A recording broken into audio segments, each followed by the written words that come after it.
Assalamualaikum and hi, my name is Zarishwada binti Nordin, metric number 273142. So as the first presenter, I'm going to present the background of the companies. The first company is EcoBuild Holding Berhad. This is a company in sectors of telecommunication and media. This company, once known as Mwood Berhad, was established in 2004 and listed in Bursa Malaysia Kuala Lumpur below main market. They are well known as a number one engineering group with over 15 years of expertise and business in civil engineering, building contracting and construction, digital content, and property development. The next company is Econpile Holding Berhad. Econpile is a company in sectors of construction. Econpile was founded in 1987. Econpile is a leading specialist with a solid reputation for performance and capacity in the field of a deep foundation in Malaysia. They draw on over 30 years of construction experience and offer a wide range of deep foundation solutions as well as full spectrum of time and cost-efficient design building solutions. The third company is Island Equity Berhad. Island Equity Berhad is a company in sectors of consumer products and services. Island Equity Berhad is a Malaysian-based investment holding company. Their core business are hospitality, investment property, and property development. Their portfolio includes property development in Kelantan, the Grand Renai Hotel, shopping complex, and condominium. Their main activities include travel arrangement and reservation service. The next company is Axons Corporation Berhad. Axons is a company in sectors of industrial products and services.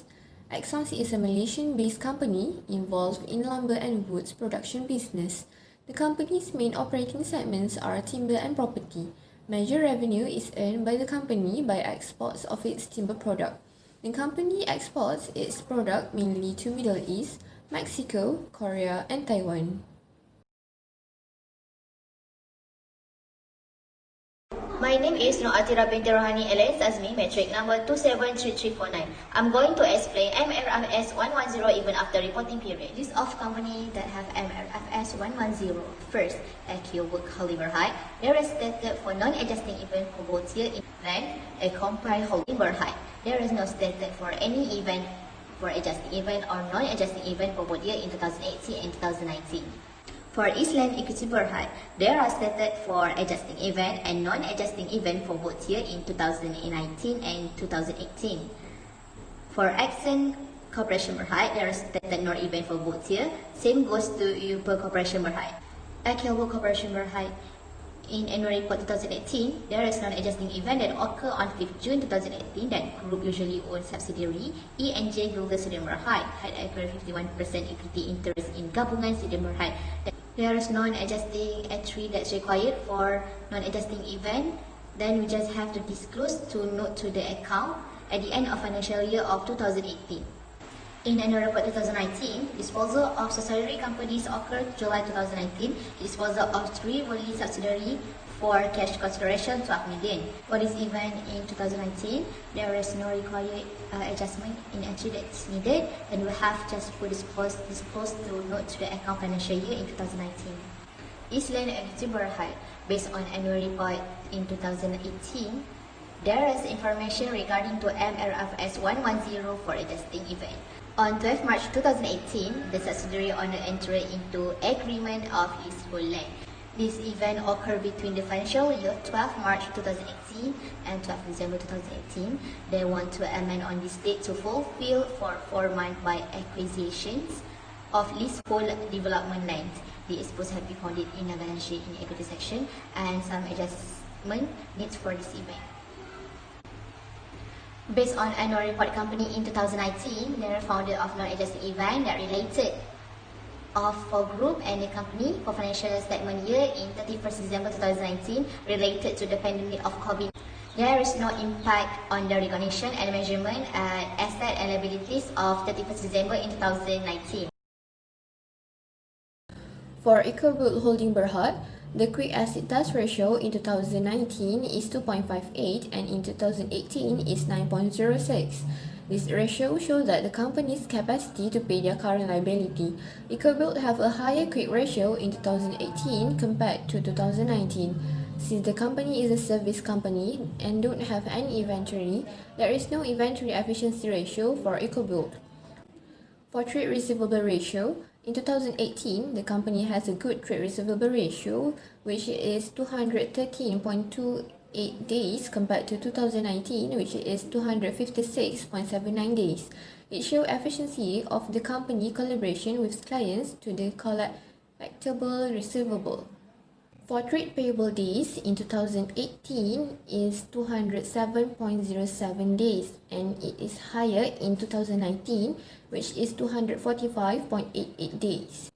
The sales to working capital ratio in 2018 is 1.16 and 2019 is 0.96.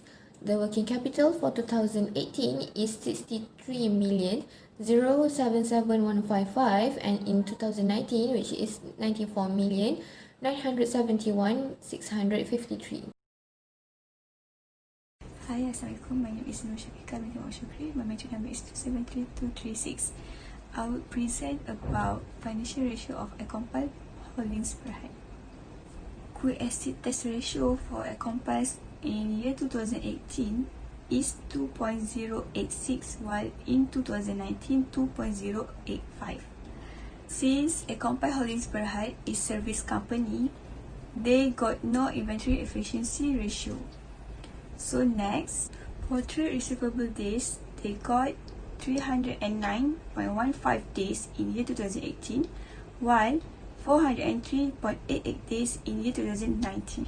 For trade payable days, they got 316.31 days in 2018, while 351.4 days in year 2019. For sales to working capital ratios, they got 2.46 in year 2018 and 2.68 in year 2019. And the last one, working capitals for Acompal Holdings Berhad in year 2018, they got 251,203,000 ringgit Malaysia. In year 2019, they got 249,226,500 ringgit Malaysia. So that's all for financial ratio of Acompal Holdings Berhad. Thank you. Islam Organization Berhad ratio analysis. In 2018, the quick ratio is 0.15. It showed that company only able to pay short-term debt only 0.50%. In 2019, the quick ratio is 0.14. It showed that company only able to pay short-term debt is 0.50%. Inventory efficiency ratio. Inventory efficiency ratio measured how efficiency company control the merchandise. In 2018, inventory efficiency ratio is 0.05 times and it showed company having a weak sales of selling their merchandise. In 2019, inventory efficiency is 0.002 times. Islam Equity Berhad showed it has a low ratio and indicate a weak sales and excess of inventory. Trade receivable days. In 2018, trade receivable days is 40.9 days. It means that company will collect the payment from debtor in 40.9 days. In 2019, the trade receivable days is 34.6 days to collect payment from client. It shown that in 2019 is more efficiency to collect their debt from client compared in 2018. Trade payable days. The company take 330 days to pay their debt in 2018. Then in 2019, the company take 370 days to pay their debts to their own. Working capital. Company's working capital in 2018 is RM 53,596,311 ringgit Malaysian. Company's working capital in 2019 is RM 51,725,109 ringgit Malaysia. Sales to working capital in 2018 is 7,279 days. Sales to working capital in 2019 is 19,648 days. Hi, my name is Nurul Izzah Piti Zamzuri. My metric number is 273141. I present about financial ratio of Accents Corporation Berhad. The first one is quick ratio. In 2018, Accents Corporation Berhad has a good quick ratio that is 3.42 compared than 2019, which is 3.25. It means that the company can pay off all the current liabilities with quick assets and still have some quick assets for leftover. So the second one is inventory efficiency ratio. In 2018, Essence Corporation Berhad has a good inventory efficiency ratio that is 0.94 compared to 2019, which is 0.65. It shows that the inventory does not remain on shelf, but rather turns over rapidly. The third one is trade receivable days. In 2018, the company has a good trade receivable day ratio that is 365.33 days compared to 2019, which is 725.37 days. It shows efficiency of the company collaboration with clients to collect the receivables. Next, trade payable days. In 2018, the company has a good trade payable day ratio compared to 2019. It shows the company fast in paying the supplier in 2018 that takes approximately 42.59 days to pay its suppliers, which is 2019 is 453.70 days. And the fifth one is sales to working capital ratios. In 2019, Essence Corporation Berhad has a good sale to working capital ratio that is 0.39 compared to 2018, which is 0.17. It shows that the company has efficiency in this ratio, where the company can utilize current asset and liabilities to support growth in sales in 2019. So the last one is working capitals. In 2018 and 2019, the company have positive working capitals. It shows that the company able to quickly pay off its short-term liabilities in 2018 and 2019. Thank you. Lastly, EUPE Corporation Berhad. For quick asset ratio in 2019, EUPE Corporation Berhad has a good quick asset ratio, that is 1.45 compared to 2018. It means EUPE can pay off all their current liability with quick asset and still have some quick asset left over. Next is inventory efficient ratio. In 2019, EUPE Corporation Berhad has a good inventory efficient ratio, that is 1.48 compared to 2018. It shows that inventory does not remain on the shelf but rather turns over rapidly. Next is trade receivable day ratio. In 2019, EUPE Corporation Berhad has a good trade receivable day ratio, that is 44.08 days compared to 2018. It shows efficiency of EUPE collaboration with their clients to collect the receivables. Next is trade payable day ratio. In 2019, EUPE Corporation Berhad has a good trade payable day ratio compared to 2018.